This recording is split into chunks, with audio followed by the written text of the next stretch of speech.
Hello there. Welcome to the Saroy channel, wherever you are in the world, and so much love to each and every one of you. How are you doing? I do hope you're doing remarkably well, and I'm so glad you're joining me tonight for this story and sending love to each and every one of you, wherever you are around the globe.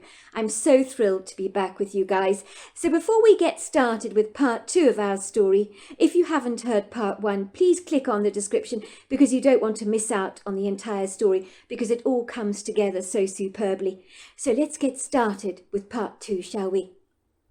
It was a week later on my daughter Crystal's birthday that Glenn Fryer arrived in a horsebox covered with pink balloons. My daughter ran up to the horsebox enthusiastically. She had been told a surprise was being delivered to the house. For her, when she saw the horsebox, her heart began to race in her chest. Butterflies flapped excitedly in her belly. Could she dare to hope that the horse in the box was actually Glenn Fryer? Could her wistful dreams have at long last come true? She crossed her fingers and toes tightly, holding her breath, not knowing if the scene unfolding before her was actually real. Was this a dream from which she would surely awaken? Please God, no, she thought. "Hello, Crystal," said Daphne. "Do you remember you wrote me a letter about Glenn Fryer?" My daughter nodded shyly. "Well, a little birdie told me it was your birthday today, so I thought you might like to keep Glenn Fryer as your very own horse." My daughter's eyes grew round with rapturous delight. She ran eagerly towards Glenn Fryer, who was now trotting towards her down the ramp. Crystal enthusiastically wrapped her arms around the horse. She whispered into her ears, as the affectionate horse nuzzled her with her nose. "I told you we'd be together soon, didn't I tell you?" She then ran towards Daphne, spontaneously throwing her arms exuberantly around the surprised woman in her gratitude, as tears of joy spilled down her cheeks. My bashful, reserved daughter had never been gregarious towards strangers before. She was a little on the timorous side, but in that moment, when her dreams had been fully realized, she abandoned her reservations like a balloon on the wind, without any lingering doubts. Thank you, Daphne. I don't know what to say. You don't know what this means to me." "Oh, but I do, dear," said Daphne. "When I was your young age, my uncle gave me a horse I wanted very badly. He told me to do the same for someone else when I got older. So when I got your letter, I was able to honour that promise at long last. But there is only one thing I want in return." My daughter looked at Daphne quizzically. "I'll do anything you want me to," she said. "I want you to promise me that one day when you're older, you will do this nice thing that I've done for you, for some other girl or boy. Maybe a young child who asks you for one of your horses, as you have asked me for Glenn Fryer. Do you understand what I'm saying? It's called paying a good deed forward." "You mean like the Good Samaritan in the Bible?" my daughter asked Daphne. "He helped a perfect stranger on the side of the road and paid the innkeeper to take care of him." Daphne looked very pleased. "That's exactly what I'm talking about." I could see that Daphne was right. Some things are rarely meant to be, as from that moment on, Crystal and Glenn Fryer became the very best of friends. My daughter would spend hours with that horse, attending to its every need, and everyone noticed their special relationship. One day when I was in the kitchen preparing breakfast, my daughter looked more than a little perplexed as she buttered her toast. She had that faraway look in her eyes, as if she was like a dandelion seed that had drifted away in the wind into an alternative reality. "Penny for your thoughts, sweetheart?" I asked my daughter, my curiosity aroused by what she could be thinking about. I sensed she was in a bit of a quandary about something. Crystal suddenly snapped back into reality. "Sorry, Mum," she said, flushing as red as a field of poppies rather self-consciously. "I was miles away." "I can see that," said my husband Douglas, who was sitting at the breakfast table with a copy of the newspaper spread wide open.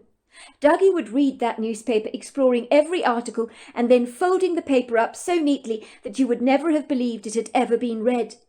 "But why does that not surprise me at all?" he laughed. "Crystal, you've always been a dreamer. he said, giving our daughter a mischievous wink. Crystal seemed to take offence to such insinuations. "But I'm not a dreamer," she protested. "Oh, but you are, sweetheart," my husband sprouted proudly. "There is nothing wrong with being a dreamer. Remember how you dreamed of owning Glenfriar? And look at that horse. She came bounding into your life when your dream suddenly grew wings and became a reality. Some of the best authors in the world dreamed big. We have many writers down my family line, you know, all with creative imagination like you have. I hasten to say even your teacher, Miss Fleming, was telling me your essays are outstanding. She describes them as vibrantly original." "Really?" said Crystal, her eyes growing round with pleasure. "Miss Fleming told you that about my essays?" "She did indeed. I'm very proud of you, Crystal." "I'm pleased she said that, because second to writing Glenfriar, I do love writing stories." She paused for a moment, as if organising her thoughts. "I wasn't dreaming, Daddy, as you thought I was a moment ago. Something strange has been happening all week. It's got nothing to do with my imagination," said my daughter, energetically spreading the jam over her toast and taking a large bite. My daughter's words held my attention. My husband took off his glasses to study her closely. "Something strange? Like what?" he asked her. "Well, every morning when I go into the stables before school to check on Glenfriar, I notice someone's been braiding my horse's mane. They do a fantastic job, don't get me wrong. It's incredibly neat. It's not the traditional style of braiding that I'm used to, though. Something rather different. It's still beautiful, though." "It's actually much more beautiful than regular braiding." "Someone has been plaiting your horse's mane?" I asked my daughter, looking bewildered. "That's right.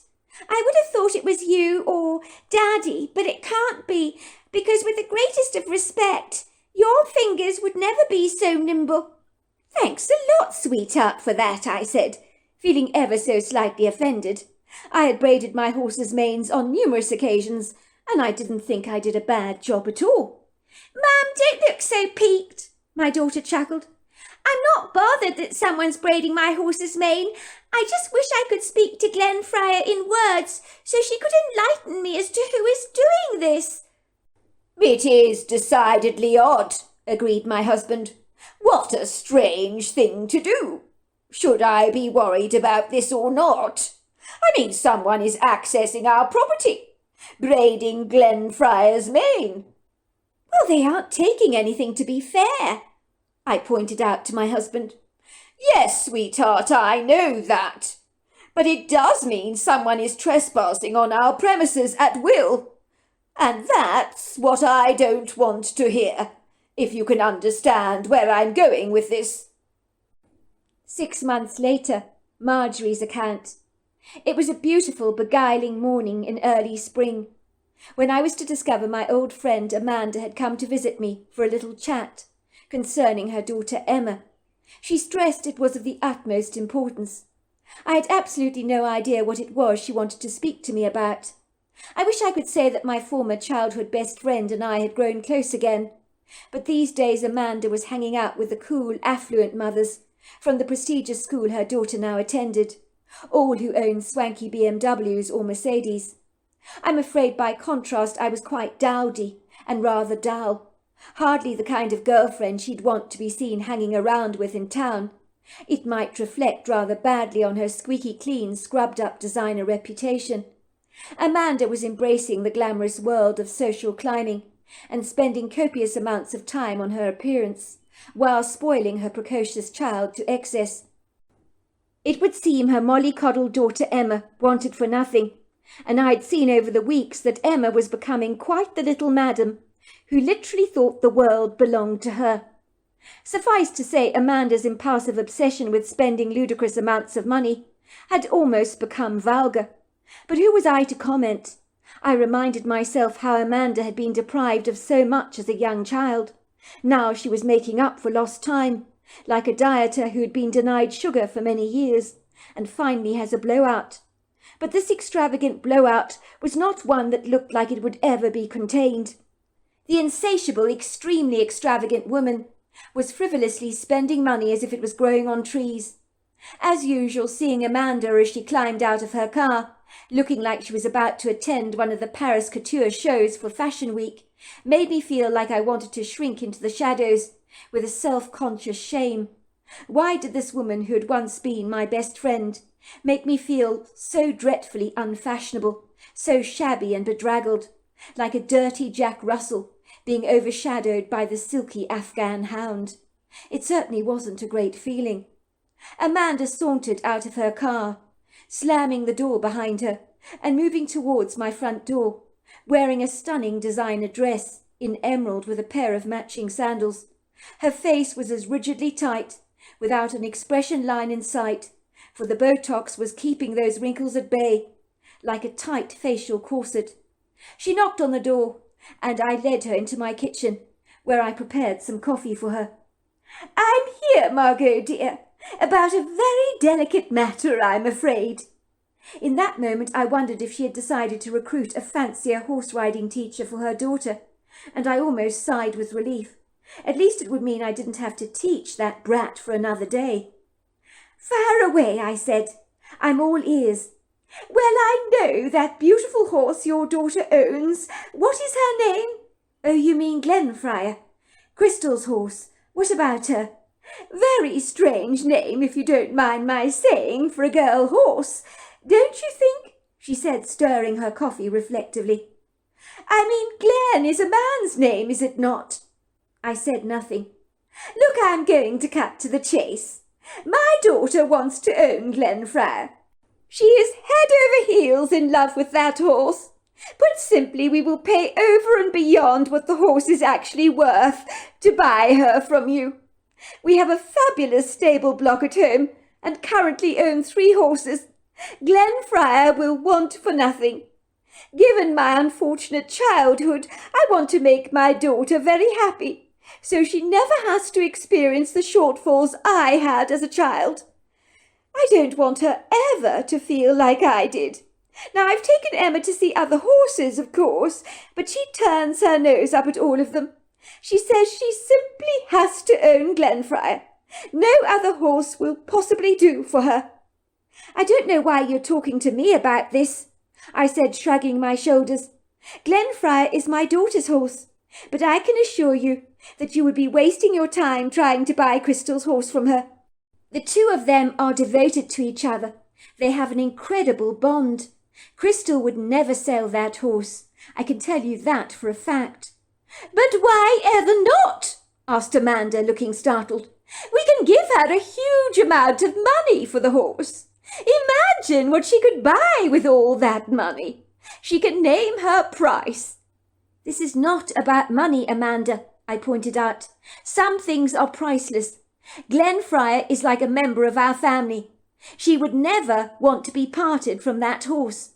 She's been very kind to allow your daughter to ride Glenfriar during her lessons, but there is no way she will ever agree to giving up that horse. Never."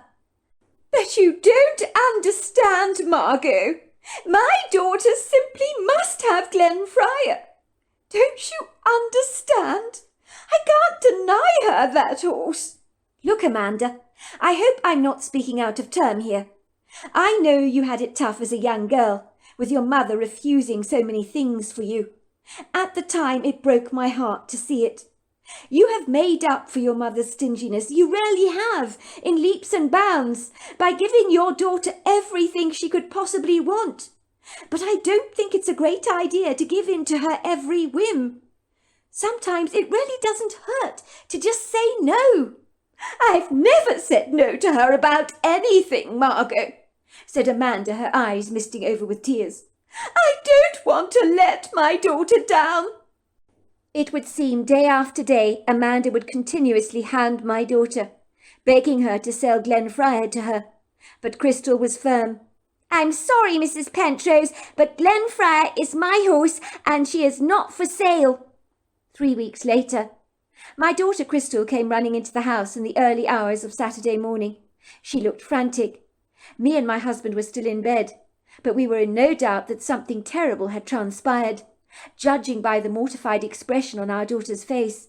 She was trembling as she stood in the doorway, tears threatening to spill down her face. "For God's sake, Crystal, what's happened?" I asked.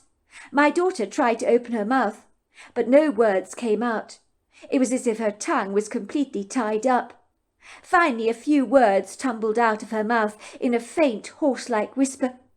"It's Glenfriar. She's not in the stables. She's being taken."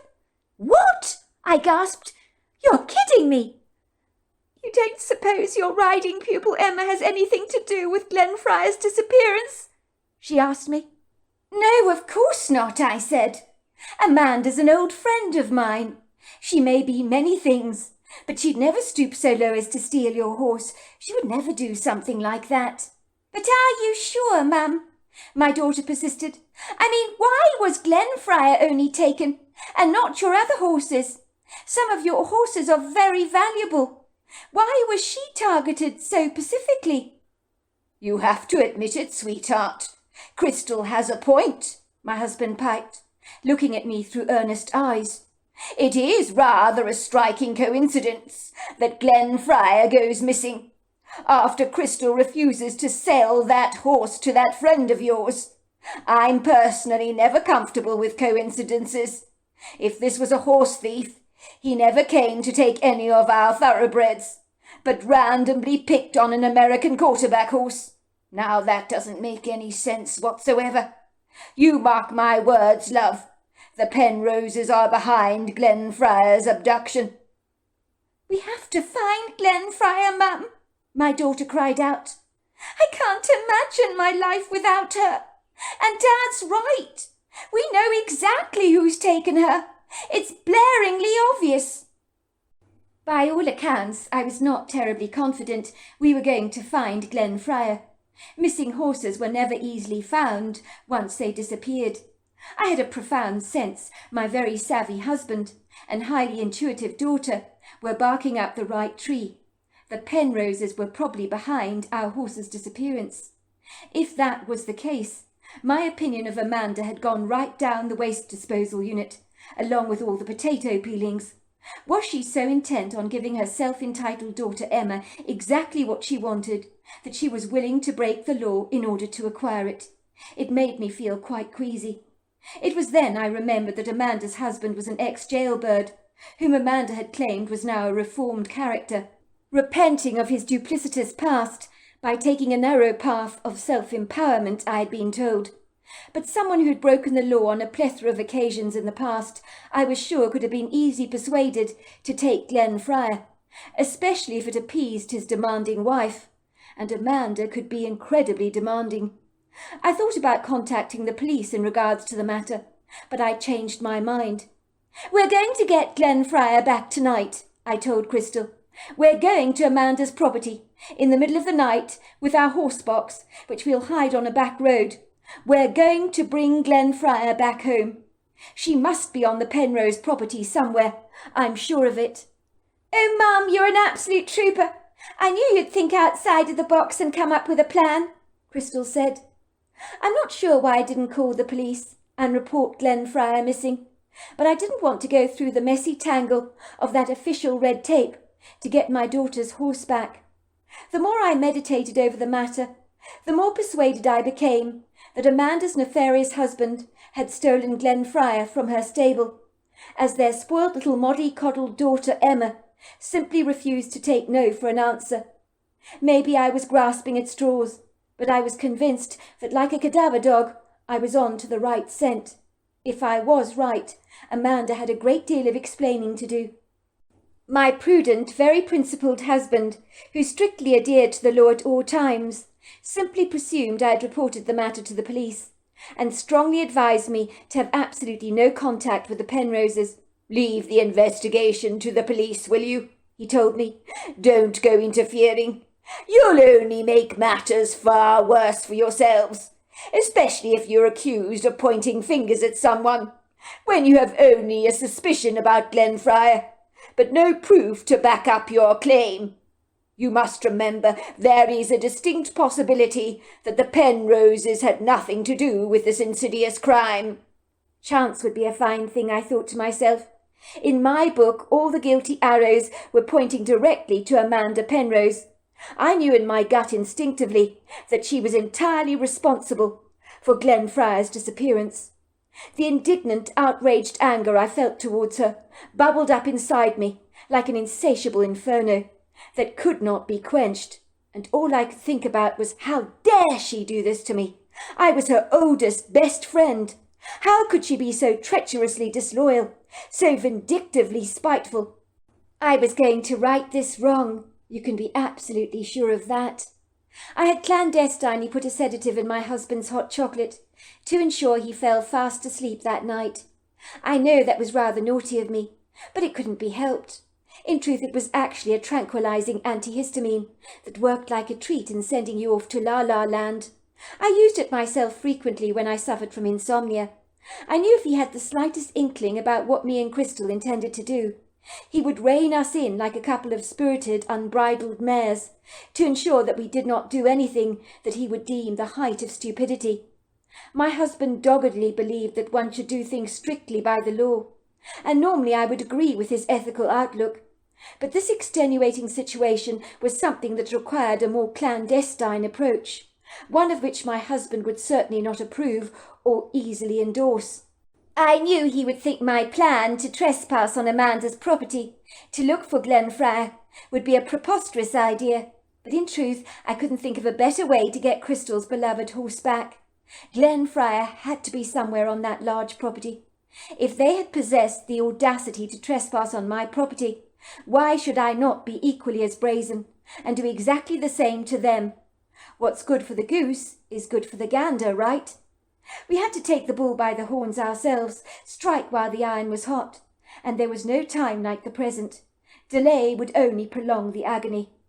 I will confess I did feel a little furtive, like a criminal, as stealthily in the middle of the night me and my daughter left our property. My husband was out for the count, and looked like even Armageddon would not wake him from his slumber. My horse-trailer dragged awkwardly behind my truck, which juddered and jolted, staggering rather precariously down the tenebrific country roads, where pebbles continuously pinged annoyingly against my undercarriage. I'd never been to Amanda's property before, but she lived only a mere 10 minutes away from us. I knew it wouldn't be terribly difficult to find the property. It was a dark, gloomy, oppressive night, with a silvery moon hanging low in the sky, rather like an insubstantial lantern. But with the absence of street lights, it was a welcome relief to have some subtle illumination, beyond just the glaring lights of my headlights. At this time of night, there were no trucks on the remote country road. Everything was stoically silent, airily still. Me and my daughter would have to use the utmost discretion in approaching the property. Could it be that the Penroses might actually suspect us to come sniffing around like a couple of coyotes? I couldn't be sure, but we couldn't afford to take any chances on that score. We could not be seen under any circumstances whatsoever. The night was heavy, with the congested upheaval of our anticipation, as my anxious heart pounded loudly in my chest, and my forehead broke out into a nervous sweat. I discreetly parked my truck behind a couple of trees in a clearing that was obscured from the road, so that no passing eyewitnesses would observe it. But honestly, at this time of night, the only eyes likely to be on us were the nocturnal variety, like that of a raccoon, a fox, or a swooping owl, perhaps. I checked my watch. It was 1:20 in the morning. The Penroses were bound to be fast asleep. Me and my daughter said nothing, as we both awkwardly climbed out of the truck, but my teeth were grinding in my jaw, and my hands were clenched tightly into a fist. I think we were both embroiled in the cocoon of a cloying apprehension that just would not leave us alone.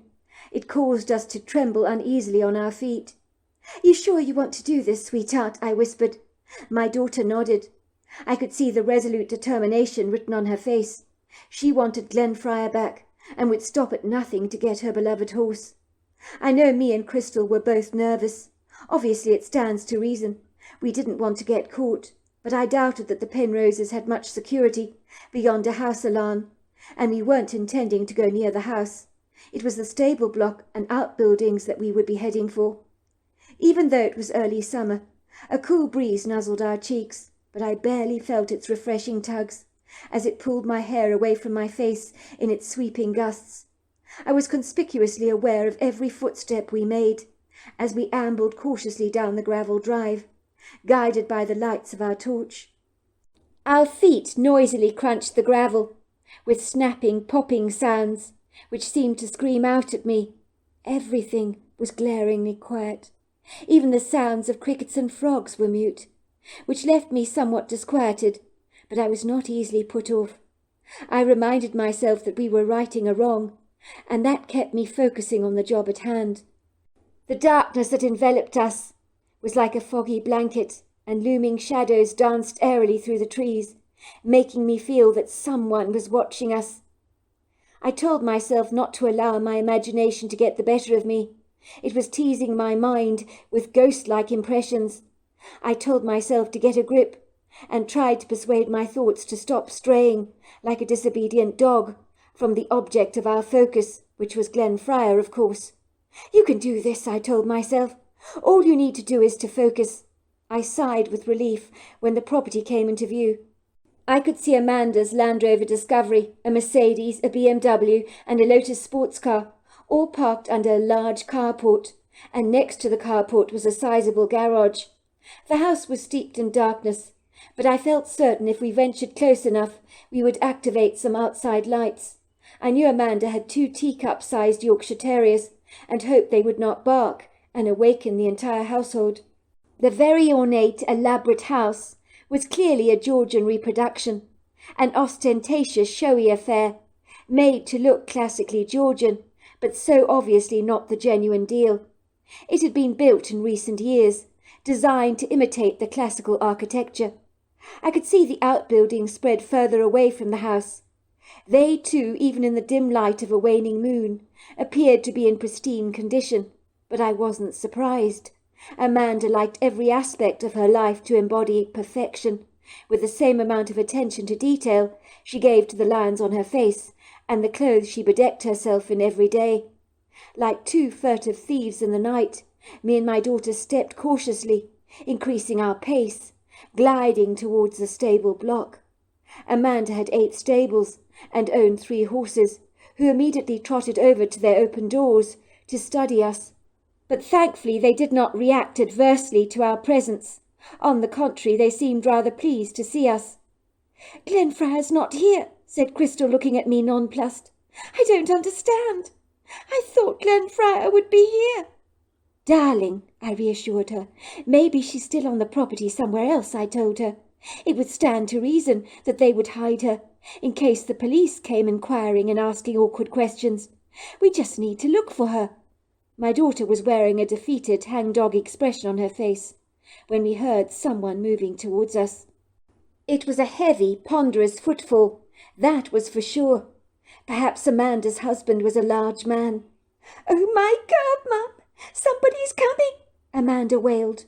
I froze to the spot, terrified that lights were going to suddenly expose us by rudely lighting up the entire stable block. Amanda's husband would then confront us, demanding to know what we were doing trespassing on private property. I trembled nervously in my boots, and that was when we saw her. Me and my daughter had switched off our torches, clinging to the dark shadows with the hope that the darkness might shroud us from the approaching figure. I still wonder why we didn't bolt, but fear can make you react in incongruous ways, and my reaction did not do me any favours, nor did it accommodate my best interests. Instead, my entire body tightened, becoming rigidly stiff, as if I'd turned into an ice glacier. The figure standing there, under the less than auspicious light of the full moon, appeared dark and menacing at first. My body almost crumbled in terror, but I still did not flinch, nor did my daughter. What the hell was wrong with us? The silhouette was like a cardboard cutout of your darkest, most terrifying nightmares. The first thing I saw was this great big bulking mass of black, with a pyramid-shaped head, and ponderous shoulders so large they would make the Incredible Hulk look small. Whatever it was, it moved towards us with an incredible grace, for one so incredibly large. and then stood very still to look directly at us, its eyes giving off a bright yellow eyeshine. Now I was beginning to seriously wish it was indeed Amanda's husband that was confronting us. That I could almost deal with. Anything was significantly better than being face to face with a threateningly titanic creature like this. What the hell was this thing? I couldn't see it clearly. And furthermore, what was it going to do to us? Every part of me was screaming to get the hell out of this place. But my body staunchly refused to obey the commands of my brain. I stood there like a great big useless lumbering block of cement, or like a mouse terrorized by a cat, that it is rendered completely paralyzed. It was my daughter who flicked on her torchlight, and that was when we saw the creature so clearly. I let out an audible gasp. I could not believe what I was beholding. Me and my daughter were face to face with a Bigfoot. Weren't those things supposed to be dangerous predators? I'd heard stories in the past, none that I believed were remotely credible. My mind screamed, "Run! Run!" But a voice grabbed my attention and spoke directly to my mind. "Don't be afraid. I mean you no harm." I knew the voice did not come from my imagination. The Bigfoot had spoken to me telepathically. My eyes lingered curiously over the creature, who seemed to be offended by the light of my daughter's torch. I observed the Bigfoot was female, with 2 small pert breasts, and a face remarkably human. It was when I saw her soulful eyes that I saw a kindness in them that sent all my fears barrelling away, like a large drum of beer being rolled down a high hillock. The Bigfoot was indicating to me, with her huge hands, "You're here about the horse." The Bigfoot was indicating for us to follow her. She was most insistent that we did. I had a sense of knowing that she was leading us directly to Glenfriar, as if she knew we were looking for our missing horse. Her spirited energy was excitable, and we were infected by her zealous enthusiasm. We hurried eagerly behind her. It was hard to keep up with her at times. She moved so furiously fast like the wind, continuously stopping at intervals for us to be able to keep up with her. We were so out of breath. "I think she's taking us to Glenfriar," my daughter whispered to me excitedly. We followed the Bigfoot down the earthen trail, through a densely packed congregation of tall, lofty trees. My heart fluttered in my chest exuberantly. The wind moaned and wailed like a woman in distress, and the trees swished, while we hurried behind the Bigfoot. She moved with such a nimble grace and agility, almost as if she was floating on air. Then there in the clearing was a recently built single stable block, where Emma could clandestinely keep Glenfriar, under cloak and dagger, safely hidden away from prying eyes. My daughter bolted over to Glenfriar. Her head was hanging over the stable door, brown, curious eyes pinned on the both of us. She did not appear to be remotely surprised to see us, but gave us that "I knew you would find me" kind of look. Crystal threw her arms affectionately around the horse and began to sob joyfully in Glenfriar's mane, while the horse nuzzled my daughter affectionately, as if to reassure her that all was well. Tears streamed down my face, which I wiped away with my hands, when I witnessed the magical reunion between horse and owner. It was one of the most indelible and beautiful moments of my life, but we couldn't afford to dawdle a moment longer. So I reminded my daughter, "We need to get back to the car right now." The Bigfoot pointed towards the trees. She communicated to us that there was a road through to the other side of the woods, and she would lead Glenfriar herself through the trees, and we could collect her on the other side. I remember the road very well, and I nodded to her. "That would be great," I said. The Bigfoot realized I understood what she was saying, and led Glenfriar through the woods.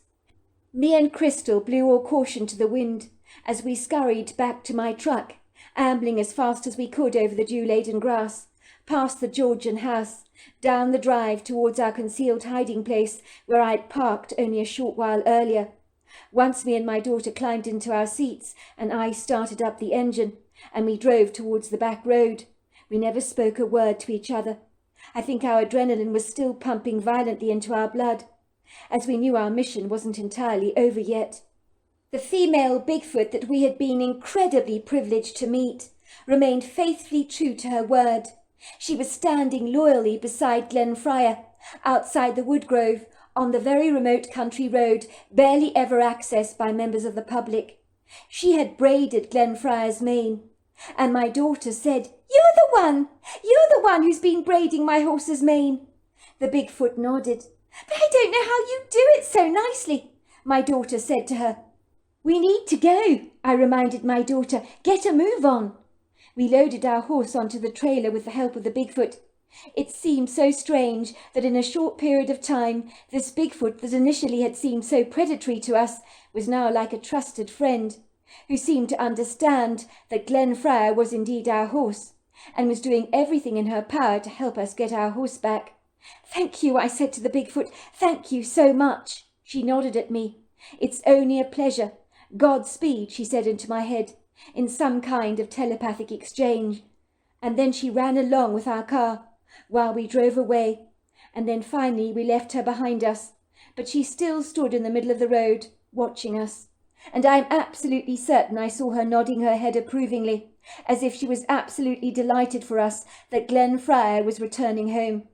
I can honestly say I've never ever seen my daughter Crystal so jubilantly happy. She cried with joy all the way on that journey home. "I'm so happy," she said. "I don't remember a day I was happier than this. I have Glenfriar back." "Well, Glenfriar is delighted to be back with you too," I told her. "I could swear she expected you to find her." The following morning I phoned up Amanda Penrose. "Don't you ever play that stunt with me ever again, Amanda, or I'll call the police," I told her. "What on earth are you talking about, Margot?" she asked me. "Don't play coy, Amanda. No thanks to you. We had to take Glenfriar back home last night. We found your cosy little hiding place for her in the woods, the new little stable block you conveniently built, away from any prying eyes." "Give me a minute, Margot," said Amanda. "I'll be over at your place in a second." I am glad to say Amanda arrived promptly at my property in the early hours of the morning, looking more like a dishevelled rat than her normally well-manicured self. She was wearing a rough pair of denim jeans and a floppy oversized T-shirt, which actually didn't do her many favours. I think my phone call had panicked her so much that her long hours she'd spent preening herself had been flung to the wayside. Her face was as pale as a white cloud, and her eyes looked almost frightened, as if she was absolutely terrified of what I could potentially do to expose her treachery. It wouldn't be a good look among her well-to-do friends to admit that she had been involved in stealing someone's beloved horse. I ushered Amanda into my kitchen and did not bother to offer her any coffee. I was against extending such common courtesies towards the very woman who had once been my best friend. I could feel the anger welling up inside me at the sheer audacity of my friend putting her husband up to such a guileful stunt like this, and getting him to steal Glenfriar from our stable block. "I'm so sorry, Margot. I never meant for this to happen. It's just that my daughter Emma wanted that horse so desperately much, and you refused to sell her to us. I mean, what was I supposed to do?" I looked at my friend incredulously. "What were you supposed to do? Are you joking? Sometimes, Amanda, you need to learn to say no to that daughter of yours. I understand that your mother gave you a hard time when you were growing up, but don't you see, you've gone to the other extreme, giving Emma everything she could possibly want. You will turn your daughter into a little brat." "You're probably right, Margot," said Amanda, hanging her head sorrowfully. "It was my husband's idea to do this, and I went along with his suggestion. I guess I wasn't thinking properly." "Too right you weren't thinking, Amanda. I mean, surely you knew by stealing Glenfriar that I would actually smell a rat. I mean, how many times have you phoned up Crystal begging her to sell the horse to you? It didn't take a rocket scientist to figure out that you were behind Glenfriar's abduction." "But Margot, how did you find the stable block in the woodgrove? I thought it was a fabulous hiding place. My husband was sure you'd never find Glenfriar there." "Look, Amanda, I don't know how you think you could get away with this, but it absolutely stinks that you would do this to me. I thought we were best friends once. But silly me. You only care about hanging around with those hoity-toity housewives at that fancy school that you send Emma to. What's happened to that rarely sweet girl I once knew?" Amanda's eyes began to fill with tears. "You're right. I don't like who I'm becoming. But ever since my mother died, I've been so determined to make up for her stinginess. And I guess I've gone too far. Please don't tell anyone about this, Margot. I'll never live this down. You won't tell the police, will you? My husband has already been to prison before. He can't possibly afford to get into any more trouble with the law. And if any mothers at the school find out what I've done, they'll shun me. I know they will." "Look, Amanda, I'm not going to tell anyone what happened. But if Glenn Fryer ever goes missing again, I will personally hold you accountable. From this moment on, I refuse to give your daughter Emma horse riding lessons, and she can never ride Glenn Fryer again. You are going to have to go home and say the no word to her. And if she stamps her foot in indignation and has a hissy fit, all well and good." "Oh, Margot, please won't you reconsider? At least the riding lessons. My daughter loves coming here, and you're one of the finest horse-riding teachers I know." "I am sorry, Margot, but I refuse to budge on this one. You've crossed the line." Margot returned to her truck with her tail between her legs, looking very sorry for herself. But I had no regrets with being tough on her. That was the last time I ever saw her. Within the month, she and her husband sold their property in the Bluegrass State and moved to Atlanta. I never heard from her since. We didn't see the Bigfoot we encountered again, but for years Glenn Fryer continued to have her hair braided, and this time we knew that the mysterious hairdresser with very nimble fingers was in fact our Bigfoot friend. So there you are. That's my story. Wow, what an incredible story. Until next time, goodbye and good night.